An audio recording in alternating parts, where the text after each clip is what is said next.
मौलवी शुदा आके पिया आंदा मैं निज़ाम मुस्तफा ले मैं आख्या किवें ले आंदा आ जाओ वोट पा के ले ओ मैं आख्या खुदा दे बंदे ओए काफर चोखे ने कि मुसलमान है काफर मैं आख्या बुरे चोखे के चंगे है बुरे चोखे ने मैं आख्या जदों वोट पाने ने बुरे जितने के चंगे ने आंदा जी बुरे ने ते मैं आख्या तू किवें इस्लाम लियाऊं जदों जितने ही बुरे हैं तो आप इस्लाम भुलिया किवें लियाने ते इंसान बन सियाना बन जदों भी इस्लाम आया तलवार नाल आया वोटां नाल नहीं आया बोल तो सही खैर हो इंशाअल्लाह इस्लाम जदों भी आया तलवार नाल आया है मुसलमानां दी जिथे भी हुकूमत कायम होई है तलवार नाल होई है तलवार नाल मक्का फतह होया तलवार नाल चलिया शाम फतह होया तलवार नाल ईरान फतह होया तलवार नाल मिस्र फतह होया तलवार नाल तेरा लाहौर अफगानिस्तान तक हिंदुस्तान फतह होया तलवार नाल बाद चो अंग्रेज ने इनू फतह कीता कब्जा कीता है ते तलवार नाल कीता है मार मार के मुसलमानां नू ते तेनू ने आखे आजा आजा आजा आजा आजा आजा वोटां नाल कर ले वोट पा ले तू जित गया ते तेरी हुकूमत असां जित गए असां को साडी हुकूमत भुलिया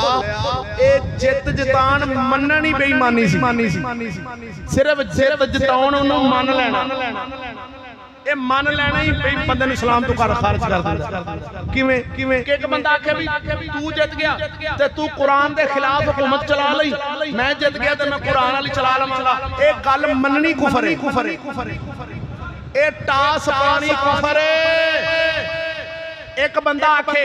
आजा टास पाइए मैं जित गया तो मैं तेरे अब्बे नूं छित्तर मार लांगा ना जितया तो नहीं मारांगा वो आखे हाँ इधर आ टास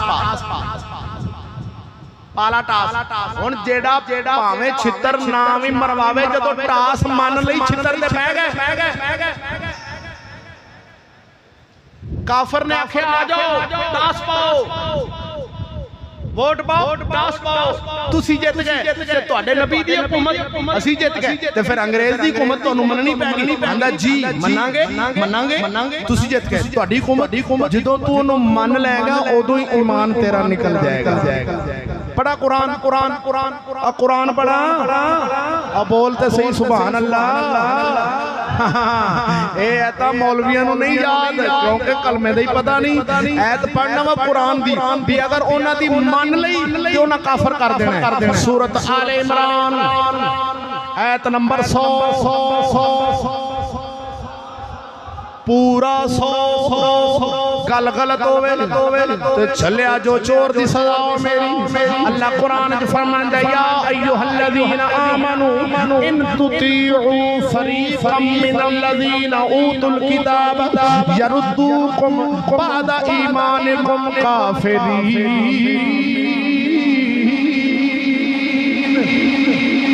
ए ईमान वाले इन तुतीउ फरीक़म मिनल्लज़ीना अगर यहूद नसारा दे किसे फिरके दी तुसां अतात कीती उन्हां दी फरमाबरदारी कीती उन्हां दी एक गल मन्नी उन्हां दी कोई भी गल मन्नी यरुद्दूकुम ओ तुहानू लौटा देणगे बादा ईमानिकुम ईमान तो बाद काफिरीन ओ तुहानू कुफर वाले लौटा देणगे अगर तुसी यहूद नसारा दी गल मन्नी कोई एक गल मन्नी उन्हां ईमान तो बाद तुहानू काफर कर देना है एक मनन वाला काफर हो जांदा ते सारियां मनन वाला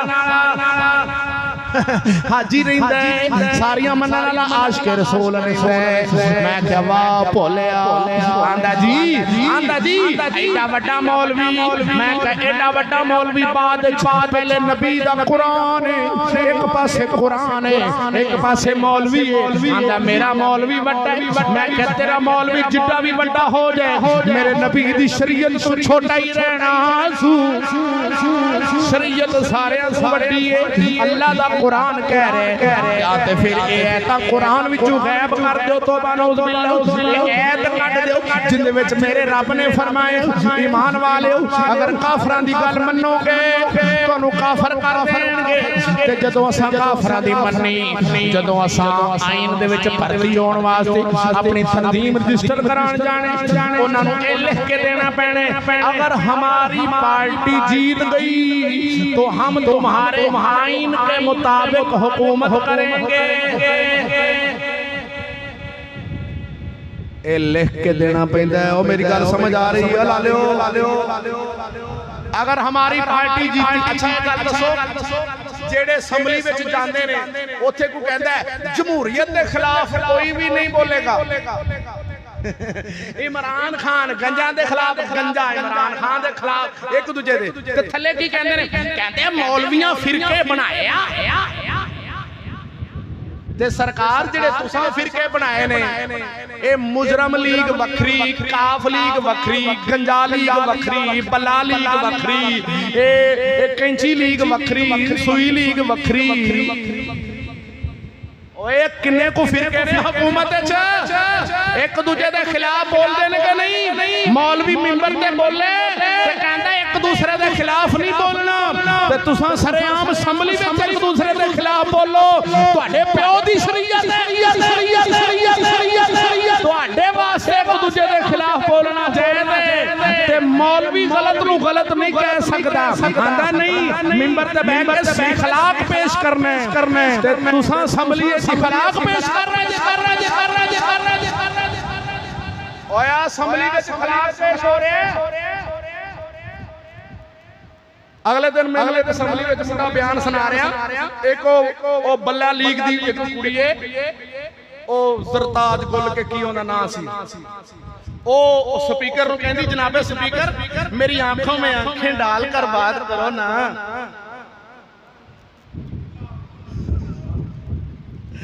मेरे लीडर ने आंखों में आंखें डालकर बात करने का हमें हुनर सिखाया है। क्या वाह वाह वाह वाह वाह वाह ये भी तो किसी दल्ले दी होनी है जेड़ी ओथे जाके इंज कह रही है ते ओथे बोले इमरान खान उनके खिलाफ ओ बोले उनके खिलाफ ओ बोलन। ये फिरके नहीं ये फिरके हुकूमत ने बनाए ने कि नहीं है? अब बोले क्यों नहीं? ये फिरका नहीं काफ लीग मुस्लिम लीग डंडा लीग गंजा लीग सब फिरके ने ते असीं आने जेड़ा कुरान दे मुताबिक ओ सही है जेड़ा कुरान दे खिलाफ हो जाए वो गलत है। कहंदा मौलवियां फिरके बनाए ने। अच्छा असां फिरके बनाए ने ते तुसां इत्तेहाद नाल रहिंदे हो। तुसां गल करो एक दूजे दे खिलाफ ते कोई खिलाफ नहीं। मौलवी बोले ते खिलाफ है। दुआ करो मेरा रब हिदायत दे दे। असां सिर्फ इको ही गल आखांगे